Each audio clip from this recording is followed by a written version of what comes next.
Hello students, welcome back to my channel that is chemistry with Priya. So students, solution chapter हम लोगों ने start किया है। उसकी ऑलरेडी 2 वीडियो मैं अपलोड कर चुकी हूँ। अगर आप लोगों ने नहीं देखी है तो मेरे चैनल पे उसकी प्लेलिस्ट अवेलेबल है। Playlist English complete English explanation में भी अवेलेबल है। अगर वो बच्चे पढ़ना चाहते हैं तो वो प्लेलिस्ट भी देख सकते हैं। और ये प्लेलिस्ट मैं बना रही हूँ जिसमें आपका दोनों लैंग्वेज में एक्सप्लेनेशन है, इंग्लिश में भी और हिंदी में भी।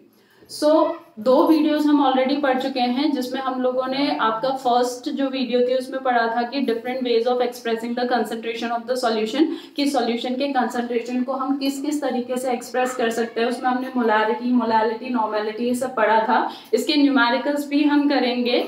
लेकिन उसके बाद जो दूसरी वीडियो हमने पढ़ी थी वो कौन सी पढ़ी थी, that is the types of the solution. और टाइप्स ऑफ सॉल्यूशन में मैंने लास्ट में आप लोगों से बोला था कि जो सबसे ज्यादा पढ़ने वाला जो इसमें सॉल्यूशन है वो है आपका लिक्विड सॉल्यूशन, जिसके बारे में हम सबसे ज्यादा पढ़ते हैं वो है आपका लिक्विड सॉल्यूशन। तो आज जो न्यू वीडियो है बेटा वो इसी टॉपिक में है, about the solution of solid in liquid. आज हम किसके बारे में डिटेल में पढ़ने वाले हैं, जब सॉलिड लिक्विड में डिसॉल्व होता है तो उस सॉल्यूशन में क्या क्या चीजें होती है वो आज के वीडियो में हम लोग पढ़ने वाले हैं।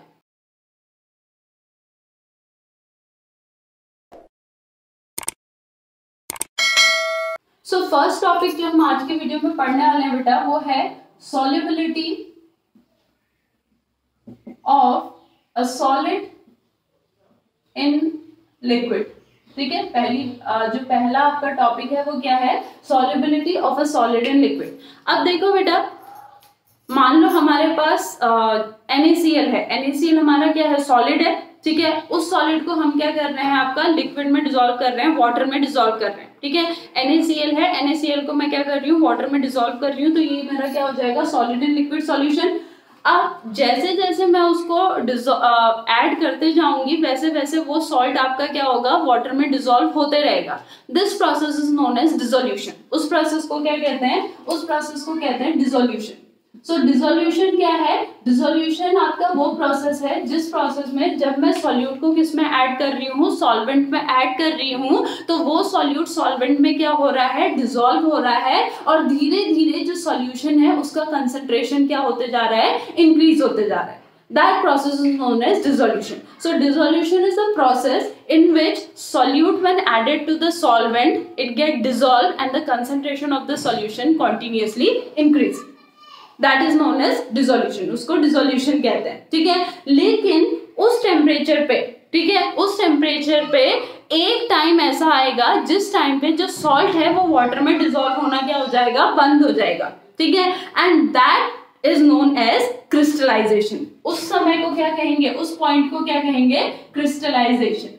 क्रिस्टलाइजेशन कौन सा पॉइंट होगा, जिस पॉइंट पे आपका क्या होगा, जो सॉल्यूट होगा वो सॉल्वेंट में डिसॉल्व होना क्या हो जाएगा, बंद हो जाएगा एट अ पर्टिकुलर टेम्परेचर। एक पर्टिकुलर टेम्परेचर की बात कर रही हूँ। ठीक है, सिंपल सी बात है बेटा, मान लो आप क्या कर रहे हो, शुगर को वाटर में डिसॉल्व कर रहे हो। ठीक है, आप डिसॉल्व करते गए शुगर डिसॉल्व हो रही है। एक टाइम ऐसा आया जिस टाइम पे वो शुगर डिसॉल्व होना क्या हो गई, बंद हो गई। लेकिन अब आप उस कंटेनर को उठा के अगर गैस के ऊपर रख दोगे और उसको हीट प्रोवाइड करोगे तो जो शुगर डिसॉल्व नहीं हुई थी वो भी क्या हो जाएगी, डिसॉल्व हो जाएगी। क्यों डिसॉल्व हो जाएगी, क्योंकि टेम्परेचर आपने चेंज किया। टेम्परेचर चेंज करने की वजह से क्या हुआ, आपका वो डिसॉल्व हो गई। इसीलिए मैं कह रही हूं आपसे कि एक पर्टिकुलर टेम्परेचर पे एक टाइम ऐसा आएगा जिस टाइम पे जो सॉल्यूट होगा वो सॉल्वेंट पे डिसॉल्व होना क्या हो जाएगा, बंद हो जाएगा। And that point is known as crystallization. And at crystallization that solution is known as saturated solution. Crystallization point पे उस सॉल्यूशन को हम क्या कहेंगे, सैचुरेटेड सॉल्यूशन। तो सैचुरेटेड सॉल्यूशन हमारा क्या है, सैचुरेटेड सॉल्यूशन वो सॉल्यूशन है किसी भी टेम्परेचर पे जिस सॉल्यूशन में सॉल्यूट सॉल्वेंट में डिसॉल्व होना क्या हो जाता है, बंद हो जाता है। And at the time of saturated solution के टाइम पे rate of dissolution is equal to rate of crystallisation.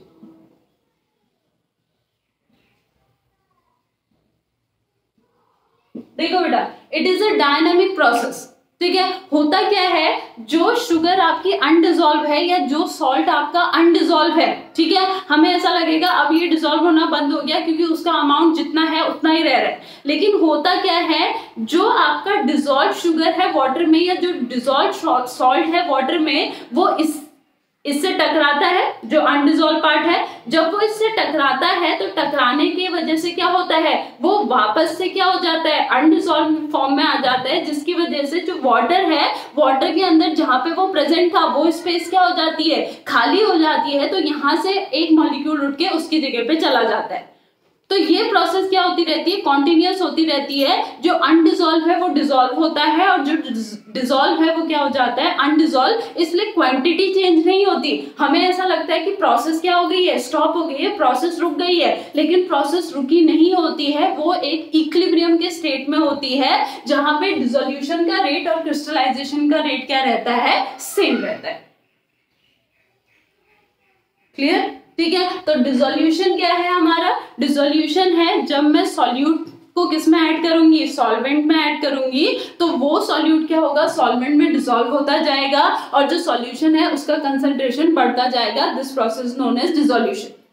Finally उस टेम्परेचर पे एक ऐसा पॉइंट आएगा जिस पॉइंट पे जो सॉल्यूट है वो सॉल्वेंट में डिसॉल्व होना क्या हो जाएगा, बंद हो जाएगा, सॉल्वेंट में डिसॉल्व नहीं होगा। क्यों, क्योंकि उस समय क्या होगा, आपका जितने सॉल्यूट आपके डिसॉल्व फॉर्म में थे वो अनडिसॉल्व सॉल्यूट से टकराकर वापस उस फॉर्म में कन्वर्ट हो जाएंगे और अनडिसॉल्व उतने ही वापस क्या हो जाएंगे, डिसॉल्व हो जाएंगे। तो this process known as crystallization. और क्रिस्टलाइजेशन के समय जो सॉल्यूशन होता है उस सॉल्यूशन को हम क्या कहते हैं, सैचुरेटेड सॉल्यूशन।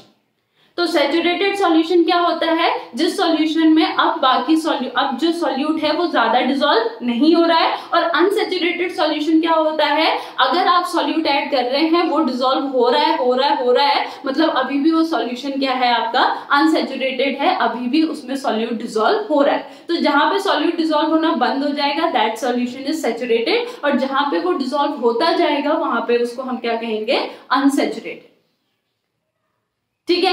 अब यहाँ पे जो हमने टर्म पढ़ा है बेटा सॉल्युबिलिटी, अब इस सॉल्युबिलिटी की डेफिनेशन क्या होती है फिर इसके अकॉर्डिंग, ठीक है।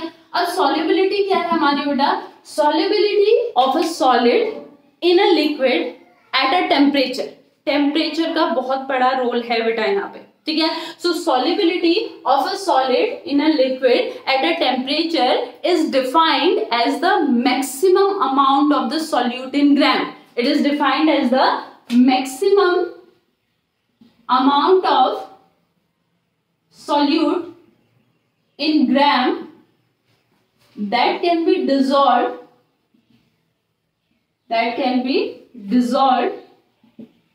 in 100 grams of the solvent to form a saturated solution at that particular temperature.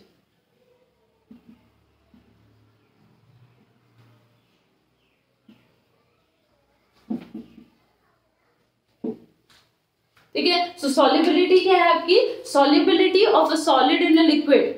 आपका सॉलिड इन लिक्विड की सॉल्युबिलिटी क्या है, maximum amount of the solute in gram. जो सॉल्यूट हम ले रहे हैं यानी जो सॉलिड हम ले रहे हैं उसका मैक्सिमम अमाउंट ग्राम में, that can be dissolve in 100 gram of the solvent. यानी लिक्विड को मैंने फिक्स रखा है 100 ग्राम, ठीक है, 100 ग्राम मैंने लिक्विड फिक्स रखा है, उसमें मैं कितना मैक्सिमम सॉल्यूट ऐड कर सकती हूँ ग्राम में कि वो क्या बन जाए, सैचुरेटेड सॉल्यूशन बन जाए, यानी कि सॉलिड जो है उसमें डिसॉल्व होना क्या कर दे, बंद कर दे उस पर्टिकुलर टेम्परेचर पे।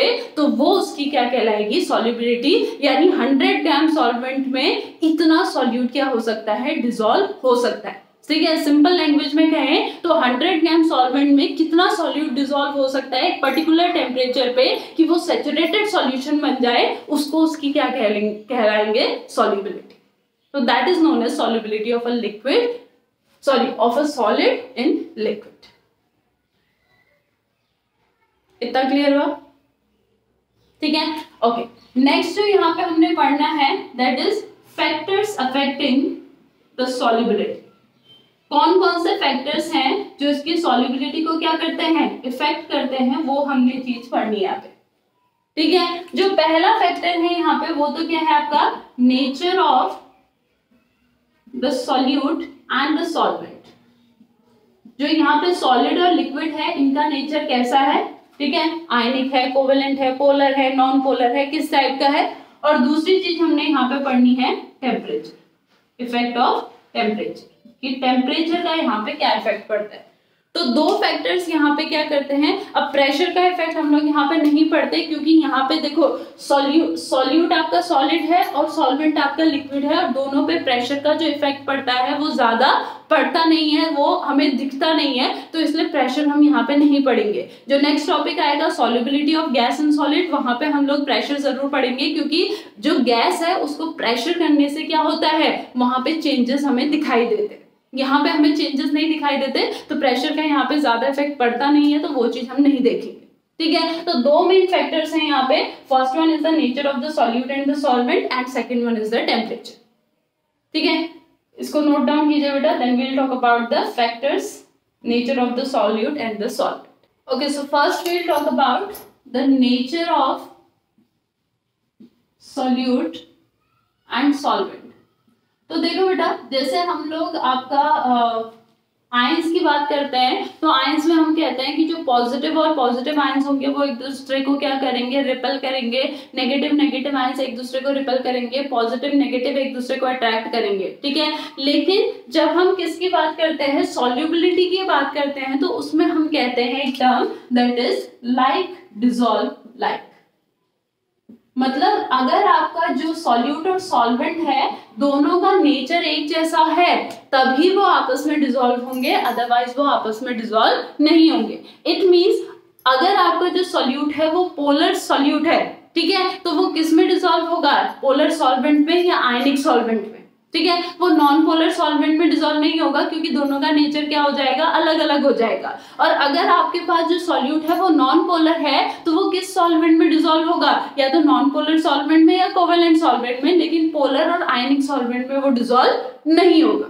सो यहाँ पे एक टर्म आता है that is like dissolve like. ठीक है, अब इसको ज्यादा अच्छे वे में एक्सप्लेन हम किस तरीके से करते हैं, अगर हम एक एग्जाम्पल ले लें आयनिक कंपाउंड का। ठीक है, ionic compound like NaCl in water. अब NaCl हमारा क्या है, सॉल्ट है।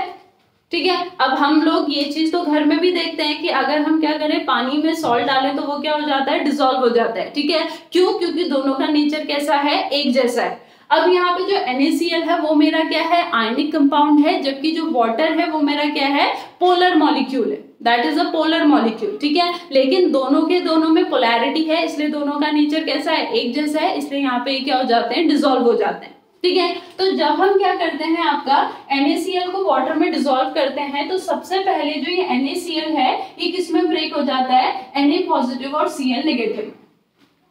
ठीक है, अब the amount of energy which is required to break the ionic compound into ions, that energy is known as lattice energy. उस एनर्जी को क्या कहते हैं, उस एनर्जी को कहते हैं लैटिस एनर्जी।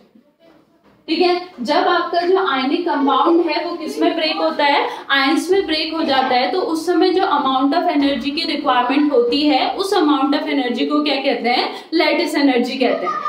इतना क्लियर हुआ। ठीक है, अब होता क्या है इसके बाद बेटा, जो आपका ये H2O है, H2O में ऑक्सीजन के ऊपर क्या होगा, आपका पार्शियल नेगेटिव चार्ज, और हाइड्रोजन के ऊपर क्या होगा, पार्शियल पॉजिटिव चार्ज। ठीक है, तो Na पॉजिटिव किसकी तरफ अट्रैक्ट होगा, O नेगेटिव की तरफ। ठीक है, और Cl नेगेटिव किसकी तरफ अट्रैक्ट होगा, H की तरफ। तो होगा क्या, देखो बेटा, Na पॉजिटिव के चारों तरफ और Cl नेगेटिव के चारों तरफ क्या होंगे, वाटर के मॉलिक्यूल्स अपने आप को क्या कर लेंगे, अरेंज कर लेंगे। ठीक है, लेकिन किस फॉर्म में, Na के पास हमारा क्या प्रेजेंट रहेगा, ऑक्सीजन, और Cl नेगेटिव के पास हमारे क्या प्रेजेंट रहेंगे, हाइड्रोजन। ठीक है, तो अब उसके बाद क्या होगा आपका, अब ये जो आपका Na पॉजिटिव और Cl नेगेटिव यहाँ पे बना था, अब ये आपस में नहीं जुड़ पाएंगे और ये डिसॉल्व हो जाएंगे। ठीक है, अब जब आपका आयंस के अराउंड वाटर अपने आप को क्या कर लेता है, अरेंज कर लेता है, तो उस समय उस आयन को क्या कहते हैं, हाइड्रेटेड आयन। और हाइड्रेटेड आयन अगर हो जाए तो फिर क्या होता है आपका, वो वापस से NaCl में कन्वर्ट नहीं हो सकता, क्योंकि ये वाटर के मॉलिक्यूल Na पॉजिटिव और Cl नेगेटिव को आपस में मिलने नहीं देंगे। इस समय ये क्या है आपका, फ्री आयन है, तो फ्री आयन होगा तो क्या होगा, Na positive Cl negative break होगा, ठीक है, फिर वो वापस से जुड़ जाएंगे तो क्या बन जाएंगे, NaCl बन जाएंगे, ठीक है। लेकिन यहाँ पे क्या किया, वाटर के मॉलिक्यूल ने उसके चारों तरफ एक बैरियर प्रोड्यूस कर दिया, एक बैरियर बना दिया है, जिसकी वजह से अब Na पॉजिटिव और Cl नेगेटिव आपस में नहीं मिल पाएंगे, ठीक है। और इस समय क्या होती है, एक अमाउंट ऑफ एनर्जी रिलीज होती है, ठीक है। जब आपके आयंस फ्री आयन से किस में कन्वर्ट हो जाते हैं, हाइड्रेटेड आयंस में कन्वर्ट हो जाते हैं, उस समय एक अमाउंट ऑफ एनर्जी यहाँ पे रिलीज होती है, and that amount of energy is known as hydration energy. उस अमाउंट ऑफ एनर्जी को क्या कहते हैं, हाइड्रेशन एनर्जी कहते हैं। And whenever this hydration energy is greater than the lattice energy, ये हाइड्रेशन एनर्जी जब किससे ज्यादा होगी, लैटिस एनर्जी से ज्यादा होगी, तब ही आपका कंपाउंड डिसॉल्व होता है, अदरवाइज आपका कंपाउंड डिसॉल्व नहीं होता। क्यों, क्योंकि हाइड्रेशन एनर्जी अगर कम होगी तो ये जो बैरियर होगा वो इतना स्ट्रांग नहीं होगा, बैरियर स्ट्रांग नहीं होगा तो ये आयंस वापस में क्या हो जाएंगे, एक दूसरे से अटैच हो जाएंगे और ये डिसॉल्व नहीं होंगे। तो आयनिक कंपाउंड में क्या होता है, आयनिक कंपाउंड अगर किसी भी पोलर सॉल्वेंट में डिसॉल्व हो रहे हैं, ठीक है, उसका रीजन क्या है कि वहां पे जो हाइड्रेशन एनर्जी है वो किससे ज्यादा है, लैटिस एनर्जी से ज्यादा है। अगर हाइड्रेशन एनर्जी लैटिस एनर्जी से कम है तो वो पोलर कंपाउंड आपका क्या होगा, डिसॉल्व नहीं होगा पोलर सॉल्वेंट, ठीक है। फिर वो आपका चाहे दोनों की नेचर सेम है, लेकिन क्योंकि लैटिस एनर्जी वहां पे ज्यादा है तो इसलिए वहां पे सॉल्युबिलिटी नहीं होगी, वो डिसॉल्व नहीं होगा, वो वापस से क्या होने लगेगा, अनडिसॉल्व होने लगेगा। क्लियर हुआ, ठीक है। और अगर नॉन पोलर की बात करें तो उसके केस में क्योंकि सॉलिड और जो सॉल्यूट है, सॉल्यूट सॉल्वेंट है, सॉल्वेंट सॉल्वेंट है, इनका नेचर कैसा है, एक जैसा है, इसीलिए वो आपस में क्या होते हैं, डिसॉल्व होते हैं, ठीक है। नाउ नेक्स्ट जो सेकंड इसमें आएगा that is effect of temperature, effect of temperature on solubility, solubility of solid in liquid. अब क्या इफेक्ट पड़ता है, देखो बेटा, अब आपके जो टेम्परेचर है वो किस तरीके से जो आपका सॉलिड इन लिक्विड की सॉल्युबिलिटी को क्या करता है, इफेक्ट करता है, उसके बेसिस पे आयनिक कंपाउंड्स को 3 पार्ट में कैटेगराइज किया गया है, ठीक है। आपका सॉलिड लिक्विड है, ठीक है, सॉलिड आपका क्या है, सॉल्यूट है, लिक्विड आपका क्या है, सॉल्वेंट है। अब ये हमारा आयनिक कंपाउंड है, ठीक है, यानी पोलर पोलर की बात कर रहे हैं हम यहाँ पे। तो अब इनमें टेम्परेचर का जो इफेक्ट पड़ता है उसके बेसिस पे इन आयनिक कंपाउंड्स को किस कैटेगरी में कैटेगराइज किया गया है, 3 कैटेगरी में। पहले क्या होते हैं, compounds whose solubility increases with increase in temperature. पहली लिस्ट में कौन से कंपाउंड्स आएंगे, जिन कंपाउंड्स की जो सॉल्युबिलिटी होगी वो टेम्परेचर इंक्रीज करने के साथ साथ क्या होगी, इंक्रीज होगी। दूसरे में कौन से कंपाउंड्स आएंगे, जिनकी सॉल्युबिलिटी टेम्परेचर इंक्रीज करने के साथ साथ क्या होगी, डिक्रीज होगी। और तीसरे में ऐसे कंपाउंड आएंगे जिनकी सॉल्युबिलिटी इंक्रीज भी होगी, डिक्रीज भी होगी, उनका कुछ फिक्स नहीं होगा, कभी इंक्रीज हो जाएगी, कभी डिक्रीज हो जाएगी, लेकिन होंगे तीनों के तीनों क्या, आयनिक कंपाउंड्स ही होंगे। तो ऐसा क्यों होता है, देखो, पहला compound whose solubility increases with temperature, ठीक है, जैसे आपका NaCl हो गया या KCl हो गया, ठीक है, इनकी जो सॉल्युबिलिटी होती है वो क्या होती है, आपकी टेम्परेचर इंक्रीज करने के साथ साथ क्या होती है, इंक्रीज होती है। अब उसका जो रीजन है वो क्या है, बिकॉज इनकी ये जो सॉल्यूशन बनाने की जो प्रोसेस है, यानी NaCl को जब हम किस में करते हैं, वाटर में डिसॉल्व करते हैं, तो that process is an endothermic process, यानी ऐसी प्रोसेस जिस प्रोसेस में किसकी रिक्वायरमेंट होती है, हीट एनर्जी की रिक्वायरमेंट होती है। तो टेम्परेचर बढ़ाऊंगी तो उसको क्या मिलेगी, हीट एनर्जी मिलेगी, हीट एनर्जी मिलेगी तो वो रिएक्शन आगे को क्या करेगी, प्रोसीड करेगी, ठीक है। तो आपका ऐसे कंपाउंड जिन कंपाउंड की सॉल्युबिलिटी क्या होती है, इंक्रीज होती है विद टेम्परेचर के साथ, वो क्यों इंक्रीज होती है, because the process of solubility of those compound is an endothermic process and with temperature it's solubility increases. ठीक है। दूसरे कंपाउंड क्या आते हैं आपके, compound whose solubility decreases with temperature, ठीक है, जिनकी solubility क्या होती है आपकी, डिक्रीज होती है with temperature, like sodium sulphate monohydrate, ठीक है, जो सोडियम सल्फेट मोनोहाइड्रेट है या लिथियम कार्बोनेट की बात करें तो इनकी जो सॉल्युबिलिटी होती है टेम्परेचर इंक्रीज करने के साथ साथ क्या होती है, डिक्रीज होती है। उसका जो रीजन है वो क्या है, the process is an exothermic process. Process हमारी क्या है यहाँ पे, एक्सोथर्मिक प्रोसेस। तो एक्सोथर्मिक प्रोसेस है मतलब इन्हें हीट की जरूरत नहीं है, इनके पास खुद के पास बहुत ज्यादा हीट है जिसको ये रिलीज कर रहे हैं और हम बाहर से और हीट दे रहे हैं, ठीक है, तो इन्हें तो गुस्सा आएगा और गुस्सा आएगा तो ये डिसॉल्व नहीं होंगे, ठीक है। तो क्योंकि इनकी सॉल्युबिलिटी क्या होती है आपकी, एक्सोथर्मिक प्रोसेस होती है जिससे हीट ये रिलीज करते हैं, इनके पास ऑलरेडी एक्स्ट्रा हीट होती है, तो अगर हम इनको और ज्यादा एक्स्ट्रा हीट देंगे तो इनकी सॉल्युबिलिटी क्या होती जाएगी, डिक्रीज होती जाएगी, ठीक है। अब जो थर्ड कंपाउंड आते हैं, थर्ड कंपाउंड ऐसे कंपाउंड होते हैं, कंपाउंड जिनकी जो सॉल्युबिलिटी होती है वो ना ही रेगुलरली इंक्रीज करती है ना ही रेगुलरली डिक्रीज करती है टेम्परेचर के साथ। तीसरे में हमारे वो कंपाउंड आते हैं, ठीक है। अब सबसे सिंपल एग्जांपल यहाँ पे देखो, like Na2CO3.10H2, sodium carbonate decahydrate, ठीक है। अब जब हम इसको वाटर में डिसॉल्व करने लगते हैं तो ये क्या होता है, डिसॉल्व होता है, ठीक है। सिर्फ कब तक, 32.4 डिग्री सेल्सियस तक। 32.4 डिग्री सेल्सियस के बाद इसकी सॉल्युबिलिटी डिक्रीज होने लगती है, यानी 32.4 डिग्री सेल्सियस तक तो इसकी सॉल्युबिलिटी क्या होती जाती है, इंक्रीज होती जाती है विद टेम्परेचर बढ़ाएंगे तो सॉल्युबिलिटी भी क्या होती जाएगी, इंक्रीज होती जाएगी। लेकिन जैसे ही टेम्परेचर 32.4 डिग्री को क्रॉस करता है सॉल्युबिलिटी क्या होने लग जाती है, डिक्रीज होने लग जाती है। रीजन क्यों, क्योंकि 32.4 डिग्री सेल्सियस के बाद जो ये Na2CO3.10H2 है ये किसमें कन्वर्ट हो जाता है, Na2CO3। Now we have Na2CO3 in our compound.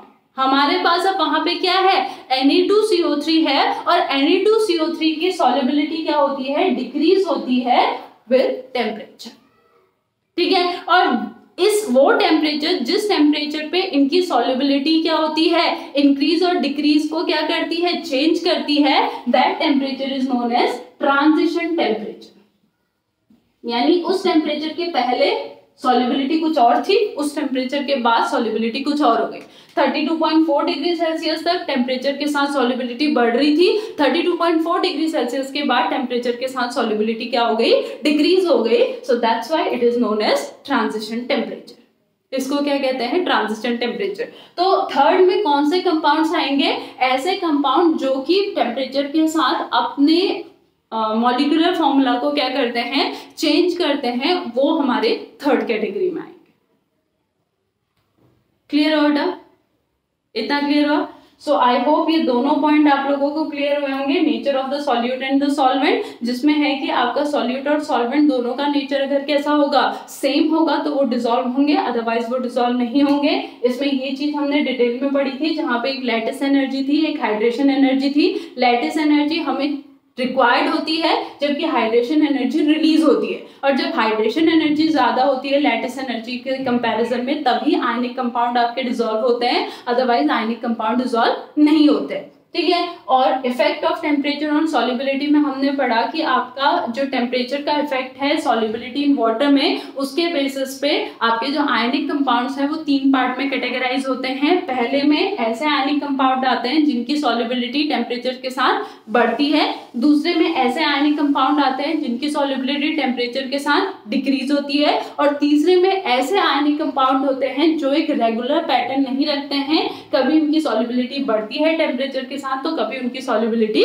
Decrease होती है टेम्परेचर के साथ।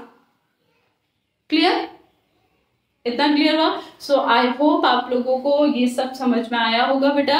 अगर आप लोगों को ये सब समझ में आया है, आपको मेरी वीडियो अच्छी लगी है, then don't forget to subscribe my channel. और अगर कोई भी डाउट है बेटा देन फ्रीली आप कमेंट कर सकते हैं, आपके कमेंट का रिप्लाई मैं जरूर करूंगी। So that's all for today, I will meet you in my next video. Thank you so much.